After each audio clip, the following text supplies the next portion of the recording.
Ow. Ow, Rashad, I see you shaking your head.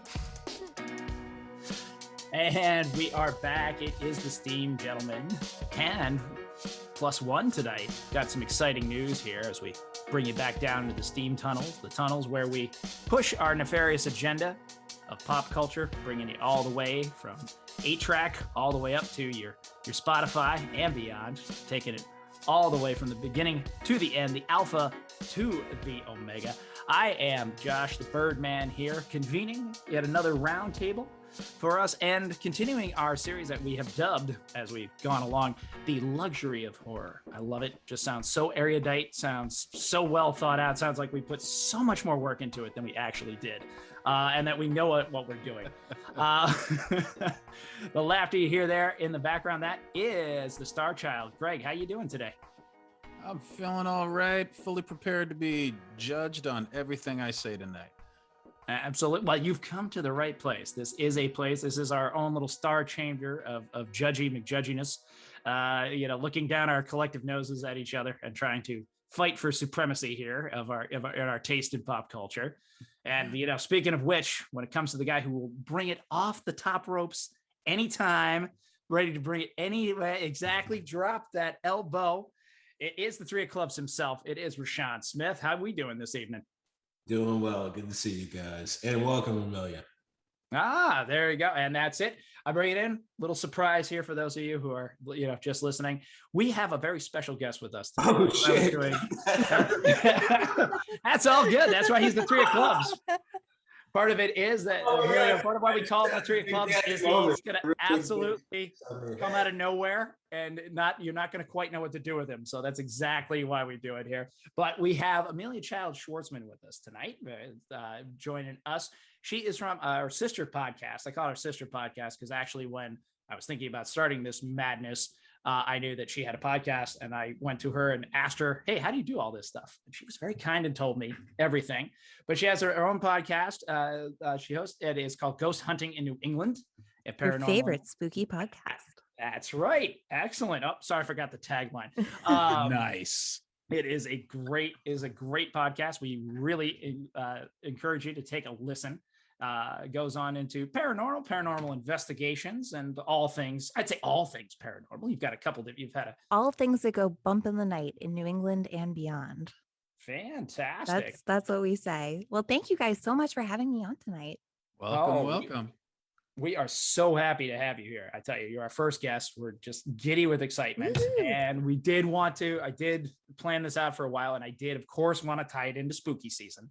Us being the pop culture podcast, talking about our favorite movies, TV shows, and the things that we watched that made us go bump in the night. So I just did, really was looking forward to this and tying this in. Tell us a little bit about your podcast, and then I had a question about your investigations, but let's hear a little about your podcast from you specifically. Sure. So Ghost Hunting in New England started back in 2019. It's me and my cousin Beth.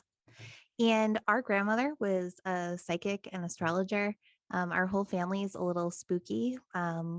We the women on that side of the family were connected through our mothers. We all have this kind of interest and kind of like birthright almost into the paranormal and to this type of world. So Beth and I, what we do is we go around to haunted locations and investigate. We tell stories of legends that happen around New England, and we talk to some of the area's leading experts, whether it's people who know a lot about the occult and run different occult stores, whether it's other paranormal investigators, whether it's people who run these historic, very, very haunted houses here in Massachusetts. So that's what we do. And you're fantastic at it. We love it.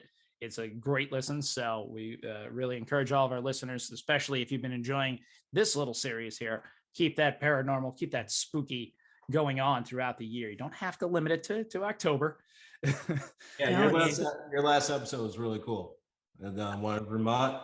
Thank you. Yeah, Kichi. I mean, good Lord. Yeah. Yeah, thanks. we had our Anchorman moment there about Kichi. We agree to disagree. Just finding out the correct way to pronounce it. So we have received a lot of comments that I was wrong and I was pronouncing it incorrectly on our show, and that it is supposed to be Quichi. And I said it was Kichi, but I don't know. Someone's like blowing up our YouTube about it right now. So yeah, well, I don't know. You know, it doesn't matter. Anyway, awesome episode. It was super entertaining. Thank you. And now I wanted to bring a question to you, and there's one that I'm sure you get asked a lot, but I hope to put a different spin on it, which I'm sure you get asked was like, what's the scariest thing that ever happened in the paranormal investigation? But I want to go with what was the most significant thing that you would say has happened to you since you've been doing investigations, or really that in this experience of building the podcast and in your own life. Maybe it happened before you started the podcast, but I just was curious, what was someone who's had who puts a certain amount of their own personal time into it, as well as the professional time. What do you think was the most significant thing that you happened to you? So I've had lots of things my whole life, whether it was jogging as a teenager and every single street light on the street turning off before I got to it and turning back on after I was through, or seeing a full-bodied apparition on the USS Salem last year. But the biggest personal one to me was I also own a little cafe, and we had a bunch of paranormal investigators come and look at my store, and we got EVPs. Now, for those who don't know, that's when you get voice recordings that show up. You don't hear them, you only hear it on playback. And we got a lot in my store, which kind of freaked me out because I'm there all the time, right? And you hear children going and things like that. And we had a local witch come in, and she's a real witch, and she runs a spiritualist church out in Western Mass, Tenny Kumar, and she's a fabulous woman. And she came in, and what she said was going on in my basement there really scared the bejesus out of me. And we had a Wiccan exorcism go on. And I got to be there during it. And that was significant to me, especially because like the personal connection with it being like my business. But that was pretty wild. That was wild. That was a weird night. Yeah. That is very interesting, and I've been to your shop. You make excellent crepes, by the way. Thank you. Always love that. Crepeberry over in Wellesley. If you're a local, stop on in, get some crepe and get a crepe and a good coffee. But I grew up in that town that you're in, which is good old Wellesley, Mass. It always seemed, I don't know if I had anything specific happen to me there. There was actually an incident in Newton when I was growing up where I was drifting off to sleep, and I heard an actual cackle, like kind of like the Wicked Witch of the West. And I was really in that space where you're just about to go into sleep, like you're kind of just on that edge. So I did presume I dreamed it until my friend who was sleeping over the night said, "Did you hear that too?" Right. Whoa. Which was one of those moments. And to this day, it kind of gives me a little bit of a chill talking about it, I'll admit, because it doesn't come, it's like most of these stories, it doesn't come across very well in the telling. But in that moment, it's absolutely terrifying. And I was never able to find a specific explanation for that. There just was one of those things that was pretty specific to that house. I would hear some footsteps and things like that, but it was part of another house. So there was, it's always a thing we do. We rationalize. We're just never quite sure. But that one felt very, very, very different. And I remember it. And you gave me chills just now when you were talking about the lights going out when you were running along. I listened to a lot of podcasts. So I listened to one called Full Body Chills, which this time of year, which is just short stories, little short terror stories, horror stories. And they had one where that was happening. So I was like, oh my, as soon as you said it. Well, that it's a fascinating subject. It's one I definitely enjoy. I've listened to a fair amount of your podcast and other podcasts on it. So it's fascinating. And it really is interesting how many people are really, when you get to it, have a ghost story of some kind. But speaking of stories, moving us over to what brings us here this evening. We're not going totally off the beaten path. We wanted to combine our two favorite subjects here.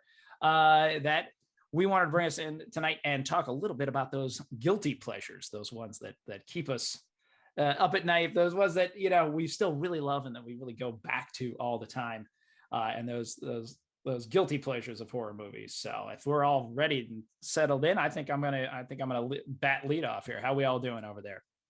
If you want to take it away. All right. I'm not gonna lie. I zoned out to the point where I thought I was watching a whole different podcast, and I was completely comfortable and entertained. I'm like, go on. We are always, as long as we're entertaining somebody. As long as we're entertaining somebody, the podcast. I'm fully entertained. I am. Honestly, I can go ahead and skip this episode. Y'all just keep going. It is fantastic stuff. But I'm going to step up to bat here first, just to say I want to be a gracious host here at the head of the Steam Gentleman table. And we're talking a little bit about guilty pleasures, those movies that we like. Going first. But yeah, there we go. We're a little about those things that we like, but maybe we're a little ashamed we like. I've got my main movie picked out here, and I even got a few things to go back to and to get deep into. But just the other night, coincidentally, I was watching this film, this absolute terrible piece of trash on Amazon called Malicious. And I just had to give it like the honorary mention and shout out. This movie really, it's so bad it's almost a little bit good. And where I'm going to give it some credit is it just doesn't believe in this slow burn stuff. So much of what we're getting right now is slow burn, and I do like that and I do enjoy it. But this one just cuts to it as soon as it possibly can. The couple moves into a house and they open a box, and unfortunately she loses her baby, and then just everything goes south from there. It's just like, but it doesn't take much warm-up time. It feels like it's just like kind of that obnoxious cousin who's coming right up and smacking you in your face right off the get-go. And I almost started to like it just because of that, even though the acting in it is, it's holding on. I mean, these are professionals. I'm not going to say this isn't their first time, but it's just, there's a husband and wife. They have absolutely no chemistry whatsoever. Even though they have to throw in gratuitous sex and everything else just to do whatever. And then Delroy Lindo, as I'm stumbling over his name, shows up in it for 5 minutes. And you can totally tell while you're watching it that he got 3 days of shooting and the exact amount he wanted on his paycheck when he did this movie. It's so clear. Wow. It's like, hey, how many days am I here? Great. Yeah, because that vacation cottage ain't paying for itself. Okay. And he plays, as a matter of fact, Amelia, a paranormal investigator, who's also a math instructor, right? So we have to find a way to kind of ground him down, sort of make him the reasonable character.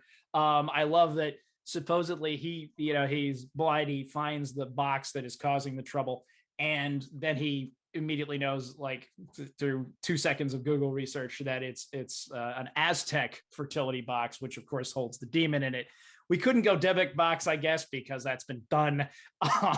They don't even really go into any of the lore. It's just an Aztec fertility box, right? I kept wanting someone to ask, like, what's the thing? Because Aztecs. That's because why. Aztecs. Yeah. They played a game with a human head. What more do you want to know? That's it. Moving on. So yes, just a quick shout out. But my real guilty pleasure, and this one goes on. It is The Legend of Hell House. It is a movie. It's from 1973. So already we're setting it in my favorite decade. I'm just a little narcissistic. I was born in 74, and something about movies set in that decade have always fascinated me. I always really like it. Maybe because the filmmaking's still analog. It's kind of basic. There's a lot of things they have to do to make it interesting. And I think this is interesting because it is, again,